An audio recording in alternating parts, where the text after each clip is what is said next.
First off, thank you guys for doing this. It's kind of surreal that we're here kind of doing this interview because it's probably been maybe north of a decade, probably longer at this point that we've all known each other. So I'm really excited that you're here and kind of sharing the Juno stories. Why don't you just give a quick introduction to each of yourselves, of the story of Juno, and the specific problem that you're both solving. Sure. Yeah, I can jump in. So Sam and I actually met in college and we're working on separate startups at the time. And after co-working together post graduating, I decided to build a company together. And it's funny because this company that we're building now owes itself to the previous company.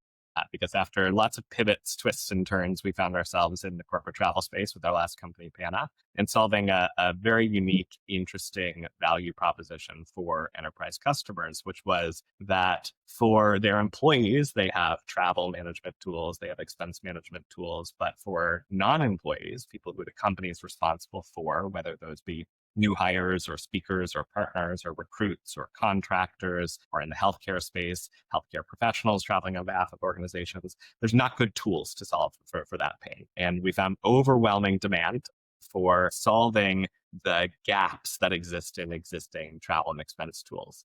We built Pana to be basically the industry leader in the space. The pandemic hit and we needed to, we just made the decision to sell the business. But all of our customers came back to us and said, this is still a really valuable pain point post-pandemic when they turned back on their travel programs and started spending again. So Sam and I went back at it again with Juno. Juno is a modern travel and expense platform built specifically for guest and non-employee travel workflows. What made you decide to start a corporate travel business after you sell a company, which, you kind of glossed over that towards the story, but you sell a company to Coupa and you're inside of a procurement business that at one point was public. Why do it again? Like, why? Like, that's the question I've always wondered. I think there's two reasons. One is very personal. I think both Sam and I feel like we have unfinished business in this space. It was a core problem that we were just on the precipice for, I think, building a very, very large company around that was durable, decades long, that solved enduring problems in the procurement space. And then the pandemic happened. So to be back at it again really feels like kind of closure for Sam and myself. But then secondarily, we had all this decade and change of procurement, travel and expense, to spend management knowledge that is very unique, industry specific, and we had nothing to do with it. And so this really feels like a lot of times companies talk about product market fit. We feel like we have very unique founder market fit in this space. So I guess you could say like we are a very specific shaped puzzle piece, and this is a very specific puzzle for us to go solve. Yeah. Maybe take everyone through how the product kind of gets distributed. We won't talk about the Pana days, but I think in the Juno days, it's a little bit different. But maybe walk through how you sell the product and maybe walk through a little bit kind of who's the buyer that you're selling to. Yeah, I can jump in here. So we have two different go-to-market motions at Juno, and one of them mirrors the Pana days. So we have a direct enterprise, very traditional sales motion, lots of hand-to-hand combat. We are selling to our buyer is what's called a travel manager. So this is somebody that typically is sitting in procurement or finance, and they own all things travel related. So that's negotiating their airline contracts, hotel contracts. If a company has an online booking tool, that's kind of all within their purview. That role typically is in a company like Fortune 500 size company or quite large. And so we are doing a direct sales motion into that buyer. We also have, and that's the same thing we did at Pana. On the Juno side, though, we've also introduced a reseller motion. In the travel world, there are these two travel management companies, or you can think of them as like old school travel agencies. There are two that own a lot of the market, and that's a company called BCD and Amex GBT. Tons of acronyms in our space. And they're like the true enterprise. There's a tier below that with a long tail of these mid-market travel agencies. And it's pretty hard to sell into their customer base. They've got long relationships. Some of those customers are smaller. And so instead of us doing hand-to-hand combat there, we've instead established reseller partnerships with those mid-market TMCs. And so Juno is using both of those motions, the direct sales motion and actively scaling a reseller motion as well. And then for the go-to-market that you're executing against, do you find that there's certain industries where there's just a lot of buyer pull for Juno? Yeah, when we think about guest travel, there are a handful of horizontal use cases that apply to every single business. So that'll be candidates, interns, new hires, contractor meetings and events. And for that pool of travel, it's typically 10 to 20% of any company's travel spend. And so that's cross applicable to most businesses. The larger the business, the larger that pool of 10 to 20%. But there are specific verticals where you go well beyond that 10 to 20%. And so that's industries like education or the energy space. So solar, winds, oil and gas, mining, construction, like that in our industry is called ERM, energy, resource, and marine. Sometimes that tends to change. Incentive travel. And so in those buckets, it'll be upwards of 50 to 80% of a company's travel. Wow. And then what's the current solution in those cases where it's like 50 to 80% of travel that's guests? Like what if they're not using Juno today, what's the other option? Yeah, It's it's all offline manual workflows. So you're picking up the phone, you're calling, and you're most likely talking to a travel agent. They're doing the same things they were doing 30 years ago. It's all the same. Literally, they're using the same core infrastructure that they were using to book travel, oftentimes 30 years ago, which is like a terminal-like system called the GDS. So it's all offline. Do you think when you sell the product either through the direct motion or through the reseller motion, maybe on one end the reseller motion is the buyer, there is the TMC, the travel management company that's using the product and then selling it to their end corporate customers? Direct could be in some of these ERM industries, it's there. Do you find that Juno is kind of ripping and replacing the GDS, or is it enhancing kind of the core workflow where the sale is actually like not that difficult in terms of teaching a new workflow? It's just more of enhancing it. Because I think historically that's always one of the challenges when you think of corporate travel and selling into the enterprise. You're kind of a lot of ripping and replacing, which is often very difficult from a startup's perspective in the sales motion.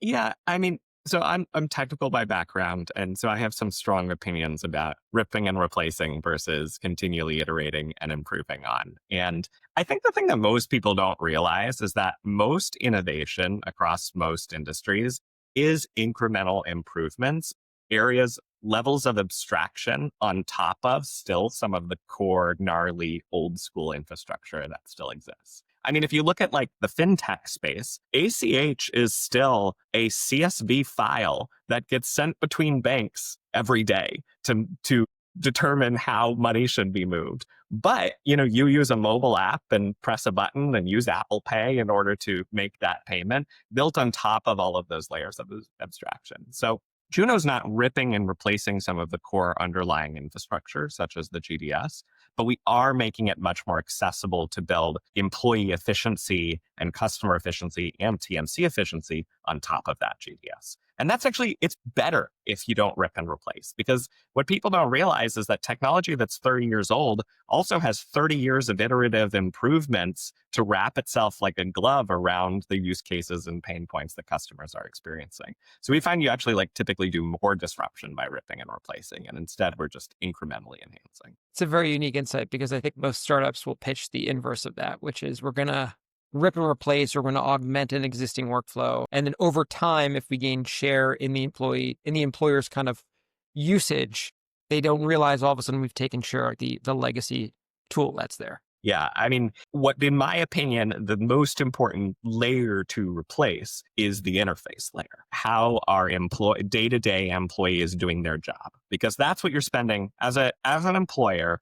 The majority of your spend is going towards headcount in most industries. And so if we can make your headcount more efficient, the underlying infrastructure can stay the same. Actually, you prefer the underlying infrastructure to stay the same because that's where all your integrations are plugged into. At a large enterprise, you have a duty of care over these travelers, and those systems are plugged in at the infrastructure layer. You have negotiated hotel and air contracts, and those are plugged in at the infrastructure layer. So it's actually a value proposition that if we can keep that infrastructure layer in place, and on top of that, make your employees more efficient. You don't have to use the old school interfaces. Then we can deliver a double win of higher efficiency with less change management. The other So unique thing about, just to jump in really quick about travel, is there are both kind of network effects that exist in traditional infrastructure in the travel space, as well as like marketplace dynamics as well. And so you're trying to like disrupt two things that are traditionally very hard to disrupt. On the content side, you think about there are tens of thousands of hotels in the world. And in order for us to book stuff successfully, like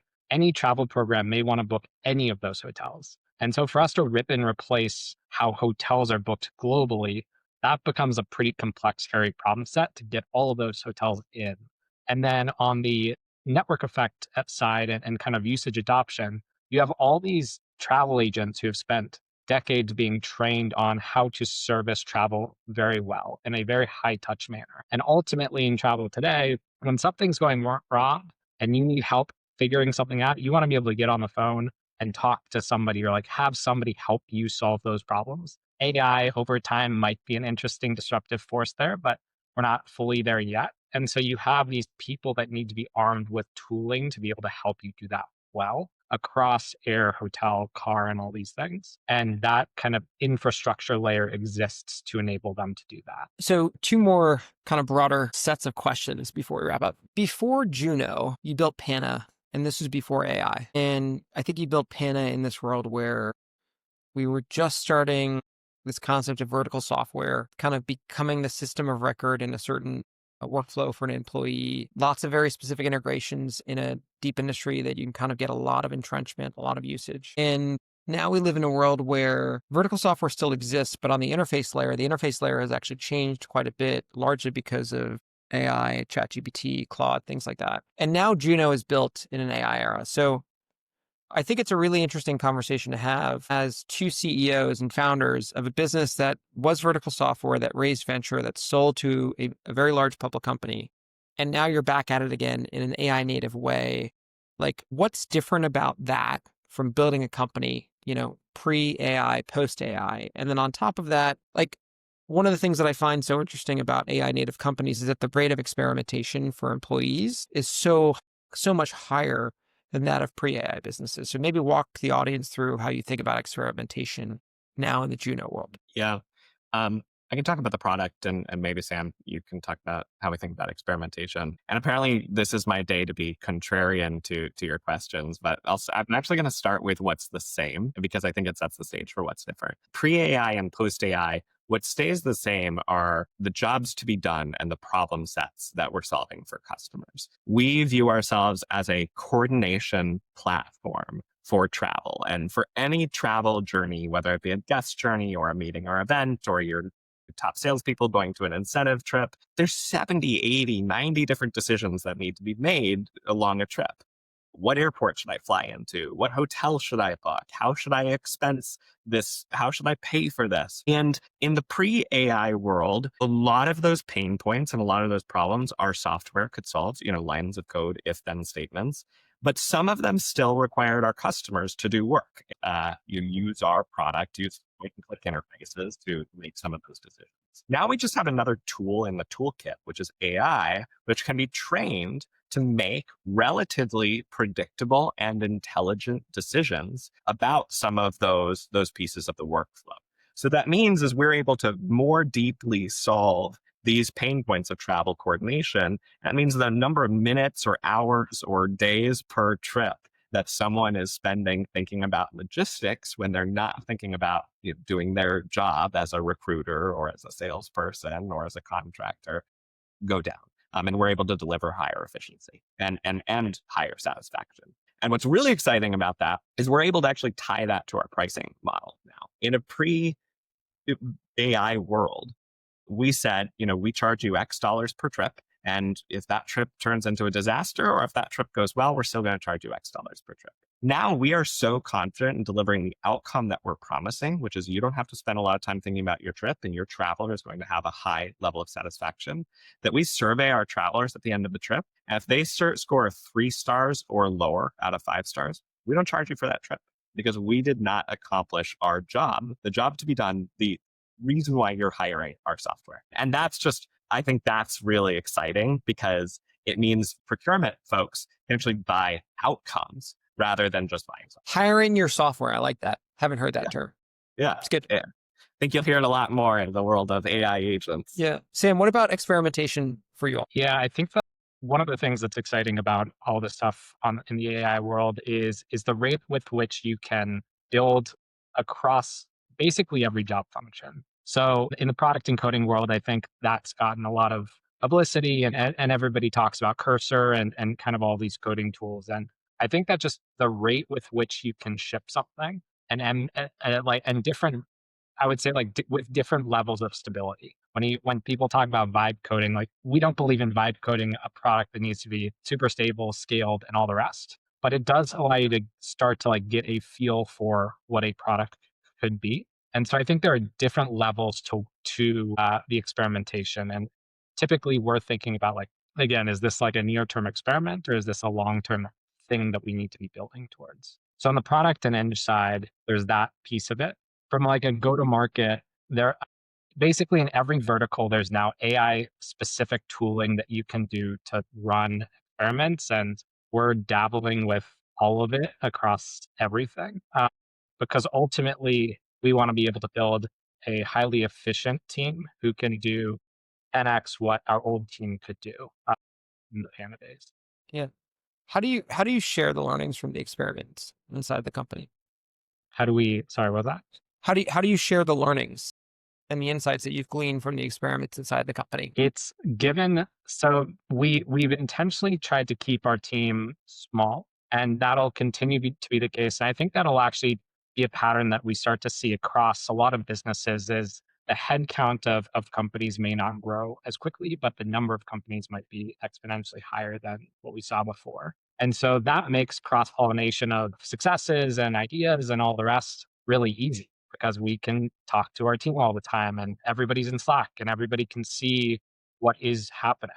So at Juno, we take the stance of being extremely transparent with the company, with everybody at the company on everything we do. And so engineers have full visibility into the sales funnel and the sales experiments that are being run. And our sales team has full visibility into the engineering experiments that are run and kind of product experiments that are run and kind of feedback that's happening on that side of the house. So rather than try to get trying to get creative about how to share all this stuff, we've just taken the stance of let's just share everything. And we're hiring a small but high agency team to go out and get the information they need from each other. I agree with you that there's going to be a lot more companies, exponential number of companies at a much smaller headcount base, which is structurally so different than what we saw historically in consumer internet and software, both, especially on the private side. All right, guys, this is awesome. Final question for you is for folks that want to get in touch and learn more about Juno. What's the best contact information? Yeah. Best contact information is to shoot one of either Sam or myself an email. I'm Devon at Juno and travel, and Sam is Sam at Juno.travel. Thanks, guys. Thanks for joining today. This is great. Thanks, Dave.